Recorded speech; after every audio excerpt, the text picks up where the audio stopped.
What was the reason for your breakup?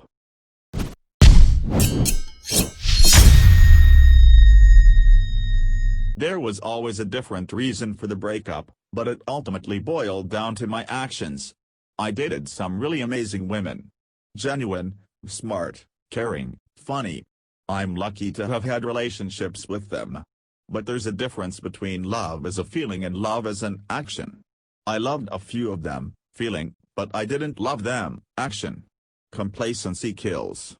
When your actions don't match your words, things fall apart. It took a while to learn, but it's a lesson that helped me tremendously. I'm now married with 3 kids and couldn't be happier. I love my wife very much and show her whenever I can how much she means to me. I think the most important thing I learned is that any relationship is dynamic.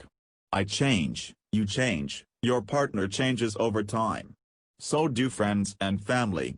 There is a way to keep things alive as the relationship changes, but you have to put in a lot of effort. Most people get to a point where they say the honeymoon phase must just be over, but it really doesn't have to be that way. If both parties can communicate, stay active in each other's lives, and learn each other's love language, you can continue to reignite the flame. It takes effort. As soon as things feel boring and the relationship is staled, one or both of you isn't putting in effort. Love takes work. I feel like there's this false notion that love doesn't take any work.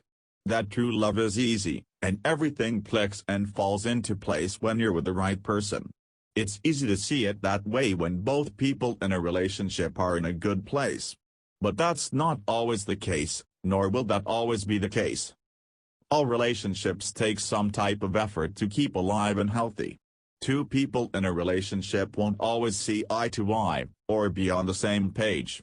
I'm not even talking about full-out yelling matches.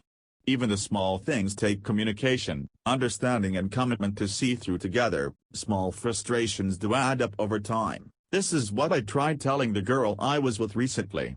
That all relationships take effort, time and communication. She thinks that things weren't easy and smooth and that's how they should be because we had our differences and arguments. But they were easier at first, and then the effort and communication came. Full story. In my recent comments, I think a big problem is people's expectations of relationships. The fairy tale relationship where you fall in love at first sight and live happily ever after, madly in love, just doesn't exist. It's a fantasy that is unfortunately promoted and romanticized to the point where people in normal, stable relationships are left questioning if what they have is somehow settling. They lost feelings for me. Same thing happened to me. I was deployed for 6 months and came back to a divorce. It's okay though, years later, and now I'm in a great relationship. As I said, I was deployed. Hard to work on it when you're on the other side of the world. There were other issues that I think caused problems as well. Before I left, she started having bad migraines. They tried all kinds of stuff, even sent her to a brain doctor. They ended up giving her some different hormone supplements as part of it. She lost weight and her personality changed enough to where even my parents noticed a change in her Facebook posts. I think it was a perfect storm of my anxiety about being deployed for the first time making me irritable, then me being gone for over 6 months, and her taking the hormones. Now she is even into the homeopathic stuff like healing crystals. She is now someone I wouldn't want to be with, kinda same. I think a part of it was my fault. I wasn't communicating enough or the right way. Things weren't going as planned. Job loss delayed moving in, marriage plans, life, etc. We had plans to move in, but I wanted to wait because I didn't have a stable job at the moment. Then she just stopped talking to me. We went for a month with super little communication, maybe a text here and there every week. Every time I reached out, it was like either talking to a void or pulling teeth. Claimed was just busy or tired from work.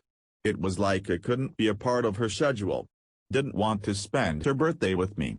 We were at an event together with friends and she cold-shouldered me the entire time. Later I talked to her about the whole thing and said we'd try to figure something out. It went downhill from there. After 7 years she said she was just done. Didn't sound like she hurt or felt anything from saying it, just I guess we're done. like she'd already moved on. She fucked our chef, daddy. Overplayed. Unoriginal. Insinuates daddy issues. Yes, chef. Powerful. Makes a statement. One-way ticket to Flavor Town.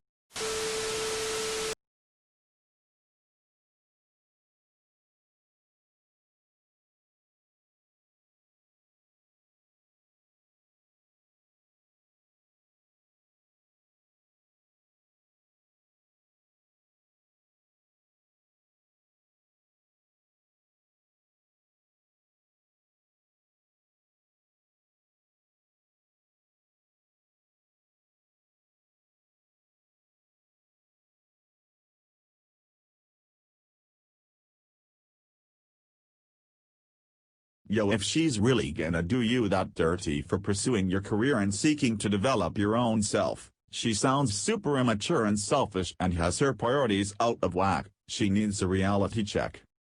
And that's not your best friend, that's a damn snake. Same thing happened to me once, it's a disgusting feeling. She said. Why is your dog always around when I go to your house? And I said that he is playful and enjoys company. She said. And if we sell it? We would get money and have privacy. After that it didn't work out. She was questioning why your pet was there. Where the FCK did she think he would go? Take a trip to see his buddies like the littlest hobo every time she came to visit? Maybe tomorrow, I'll want settled down. Until tomorrow, she'd best be moving on. Honestly, my dog and I are very close. I refuse to date any woman that refuses to accept that my dog is a part of my life. Maybe that makes me a weirdo, but my dog is family. My 13-year-old dog is nearing the end of her life. We're family, nobody could stand in the way of that. I owe her a lot. She helped me through the loss of another pet, a divorce and a close family loss. I will do anything to help her life as long as possible because she loves life so much and is my best friend. I lost my first dog on January 20, 2017 after a few months' battle with bladder cancer. My dog and I grew up together. I went from a boy to a young man with him by my side. We got him when I was 5, and he passed when I was 19. When he passed it felt like I lost a brother. I adopted my current 8 days later, because I couldn't stand the empty feeling in my home. My current dog is my heart dog. She will be the one that I compare all my others to. I think the day she dies a part of me will also die. Personally, that while dogs may die physically they continue to be by our sides even after they're long gone. I believe they stay with us on the cool autumn mornings, the hot summer days, and the cold winter nights. I believe they still celebrate with us during the happy times with the furious tail wag, and they give us a gentle nudge of encouragement during the hard times. I believe that they leave paw prints on our hearts. No matter where you go, no matter what you experience, no matter what happens to you, those prints will always be there. I'm not going to sugarcoat it, the grief that you feel will be searing. One day you will wake up and when you think of her a smile will come to your face instead of tears to your eyes. You will begin to realize that the pain that you feel at the end is necessary to feel all the love and happy moments that lead up until that horrible day. You will also realize that the pain will eventually lessen, but the love and bond that you two have will always remain. That bond is something that not even death can touch. Thank you. My cat was almost 17 when she died from cancer 10 years ago. I have dreams about her still, that she survived, but it's still nice to know she's still in my thoughts. My dog, 13, got a tumor that was found a month ago, but we got extremely lucky and it was benign. She is suffering from arthritis to the point that I need to help her get in her chair or on the bed because of an accident, but I'm trying to let her heal and hope for the best. In all, I've spent a little over $500 on her in the past month, but I have no regrets. She's the best. There's no such thing as a stranger, just best friends she hasn't met yet. Refuses to accept that the dog is a part of your life? This obviously isn't as petty as having a pet in your household so much as having an annoying attention-seeking pet that you've spoiled into being a turd. Whereas is a distinct reason to maybe question the pet's behavior, but still a longer stretch to remove the pet based on one person's preference and opts open-ended knee-jerk of a statement. You guys make things sound so cut and dry. Chances are the chick was annoyed by an overly energetic dog, and Dop is just framing the situation to feel better when in reality they prob got dumped.